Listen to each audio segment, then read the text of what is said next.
মাননীয় ট্রাইব্যুনাল যে রায় দিয়েছে সে রায়টাকে মেনে নিয়ে আমার বক্তব্য হলো এই যে এই রায়টা ভিন্নভাবে হইলেও হইতে পারত, হয়নি, যেটা আমার বিপক্ষে গিয়েছে।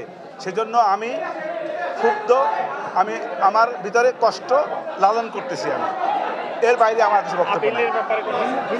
আপিল করার সুযোগ নাই। আমি তো কষ্ট পাচ্ছি। আমার এই জন্যই কষ্ট পাচ্ছি, আমার আসামির সাজা হয়েছে সর্বোচ্চ সাজা। এটা আমাকে কষ্ট দেবে না, এটাই স্বাভাবিক। আমি কষ্ট পাচ্ছি, এটাই আমার বক্তব্য। আর আমার পক্ষে এই মামলায় কোনো এপিল করার সুযোগ নাই যতক্ষণ পর্যন্ত না আমার ক্লায়েন্টরা এসে মাননীয় ট্রাইব্যুনালে সারেন্ডার করবেন অথবা তারা কোনোভাবে গ্রেপ্তার হবেন। এর আগ পর্যন্ত কোনো এপিলেট ডিভিশনে যাওয়ার আর কোনো সুযোগ নেই।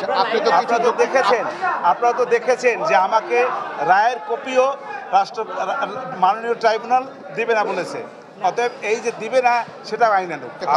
আমার যুক্তিতর্ক নেয়নি তা তো বলবো না, আমার যুক্তিতর্ক তো ওনারা নিয়েছেন, অনেক কিছু তো নিয়েছেন। নেওয়ার ফলে মাননীয় ট্রাইব্যুনালের কাছে মনে হয়েছে আমার যুক্তির চাইতে ওনাদের যুক্তি আরও বেশি স্ট্রং, সেটা মনে করে তারা সেইভাবে রায় দিয়েছেন।